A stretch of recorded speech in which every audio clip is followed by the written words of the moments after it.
I can go ahead and get one warrior out there. Now, what does that do? That puts him back into a position, or her back into a position, where they feel a part of the team again. Something that they've missed sorely. They feel worthy again. They have camaraderie again. And so because of that, and this is mystical, and we all know this, that campfire. How many times do you sit around a campfire and talk about things you never would have really talked about anywhere else? You know, it's just, I don't know what it is about fire, you know, it's primal, it's primitive. Well, you get a bunch of veterans sitting around a campfire at night after a full day of canoeing, kayaking, or hiking, and they start to share. And amazing what comes out of there. And I'll guarantee you, some of these, and this is what someone just told me, I've done more talking here than I have a year in therapy. And what you've done after a week of that is you've built a support group for those individuals, because they trade email and cell phone numbers and Facebook and, you know, Twitter and Instagram and whatever else you can do, and now they're connected. And you just made an immediate support group for those veterans. Okay, so $500 or $41 a month lets me do that for one veteran. I have a waiting list. I have a waiting list for veterans wanting to go on these adventure-based programs, and I need to get them there. Families. This is so critical, and it's finally starting to happen. But we can't forget the families, because they are suffering too. And what we can do, and what we're seeing now, is for about $1,500, I can send an entire family, and that does include the warrior as well, to a family recreational retreat. And they're sprouting up all over the country as well. We have some in Maine, we have some in Colorado, New Mexico, Texas. They're all over the place, and they're starting to become very popular. And this allows, for the first time, usually in years, it allows that family to go away together and have fun. Smile, laugh, see daddy or mommy relax. It's crazy. And just be. Because again, a lot of these people don't have the money to go on vacation, and take it from somebody who's been at Disney World with active PTSD. Oh my God. Oh my God. Yeah, I'm amazed that Mickey's still alive. That's all I got to say. Okay? So, it's just crazy. So $1,500 or $125 a month. Again, do I have family on waiting list? Yeah, I have family on waiting list, but we're going to do something. And then the biggest thing that I'm trying to do now, $2,500, I can place a PTSD service dog. These are miracle workers. These are absolutely amazing things. And that's Jerry Hamilton from Tennessee. He's the first recipient of one of my PTSD service dogs out of Sacramento, California. And we flew Jerry and his wife, Sissy, out to Sacramento, California. Alpha K9 provided us with the dog and donated the dog to us for $2,500. And Jerry, 8 hours after what you're seeing right here, 8 hours, this is him just seeing his dog. You see the bond instantly taking place. 8 hours later, we were in a restaurant having a sit-down meal. I was sitting across from Jerry. His wife was right next to me. And it just popped into my mind, but I turned to Sissy and I said, Sissy, how long has it been since you guys have been out to dinner? And she said, you mean like the restaurant?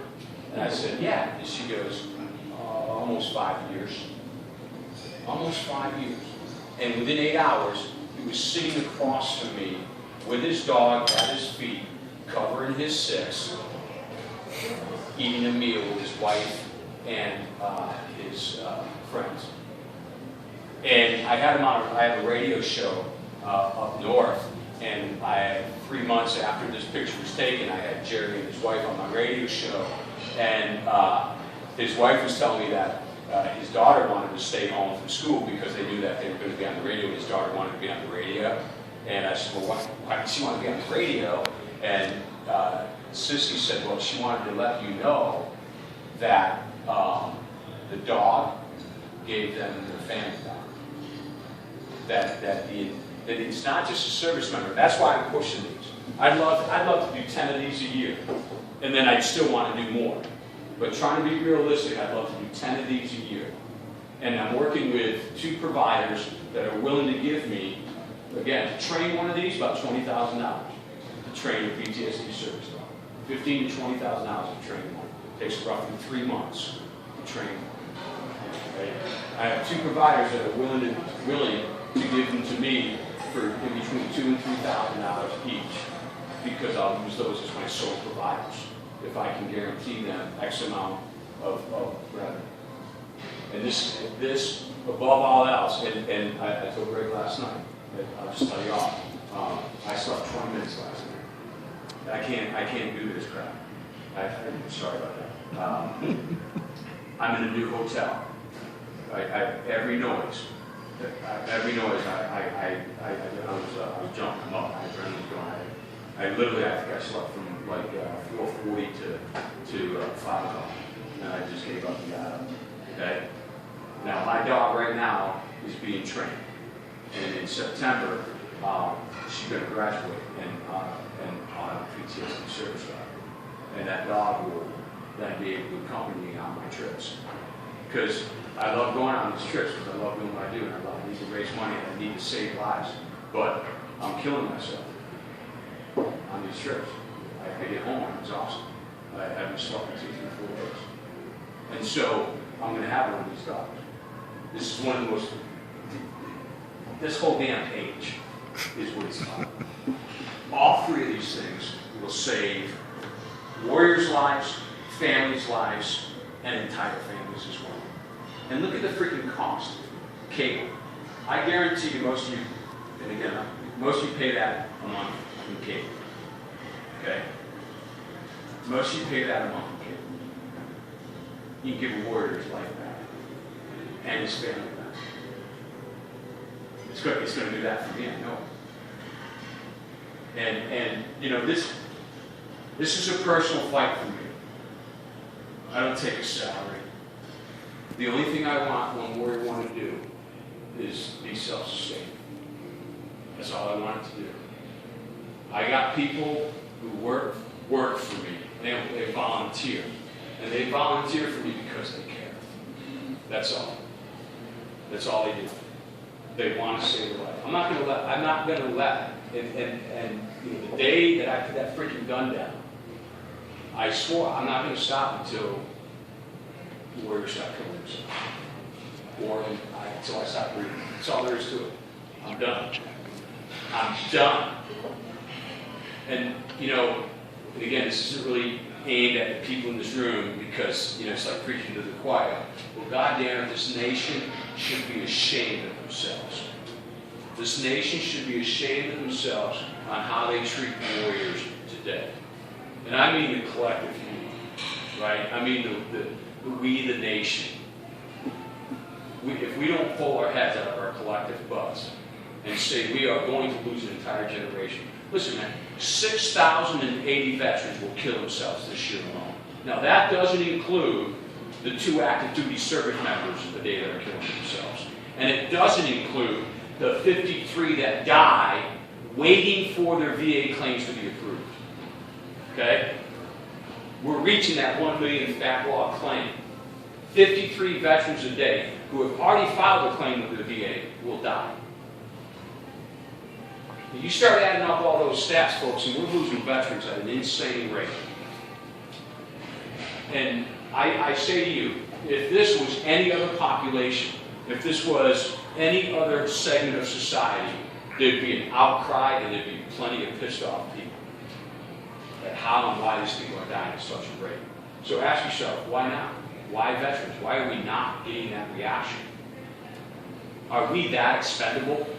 Because we volunteered, and this is what I hear, well, you guys volunteered to go. Because we volunteered to protect you and your rights, it's okay that we die.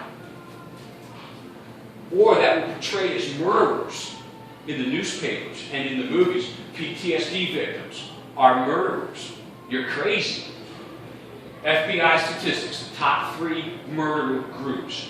1, construction workers. I don't know why they are number one, but obviously they're an angry bunch of folk. Okay?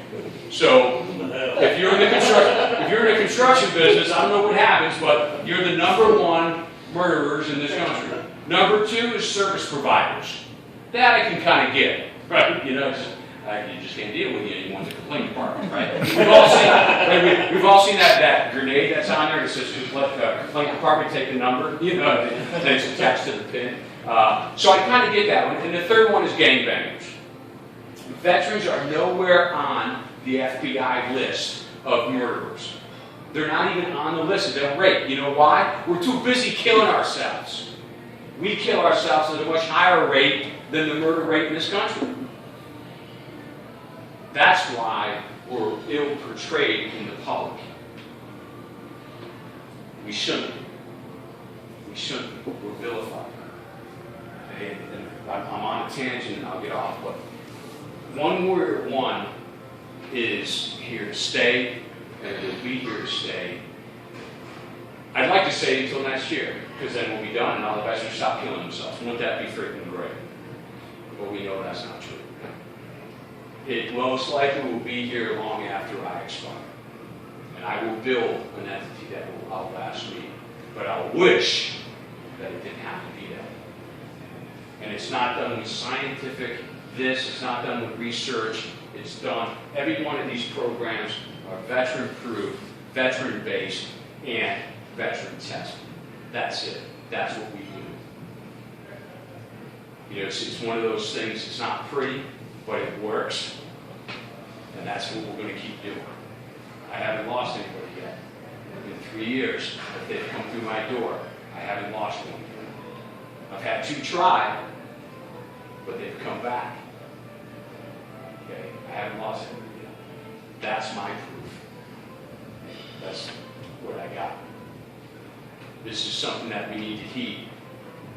We need to heed that. We're going to need future warriors. And they're going to look back and see how we're being treated. And how many of them are going to raise their hand and say, I'll do that because look at how well you're treated afterwards. If we don't wake up, we're going to have an unguarded nation. We don't want to do that. This picture, by the way, was at an event where that is the oldest Marine, and that is the youngest Marine. Oh, that's great. It's one of the most powerful pictures I saw. So, what do I need? You saw what I need. I need money so that I can send veterans to advanced and veteran-based programs. Families out there, got to take care of the families, and service dogs. I need money so I can get out in the community and find these warriors that want help but won't seek help. I'm going to seek them. We're going to seek them. In the tools for surviving, I need a community that cares, a community that loves. I need a community that's willing to step forward and job mentor, a community that steps over and job trains, helps build resumes, marketing, everything. That's that piece where America steps forward. And the strive to thrive, that's the veteran taking off, man. That's the veteran finally making it, spreading his wings, and being self-sufficient. And every single one of those veterans, you know, especially if you're a veteran here, in our ethos, we're going to reach back and grab the next guy and start the whole process all over. That's One Warrior One, and I'm Rich Brewer. Thank you.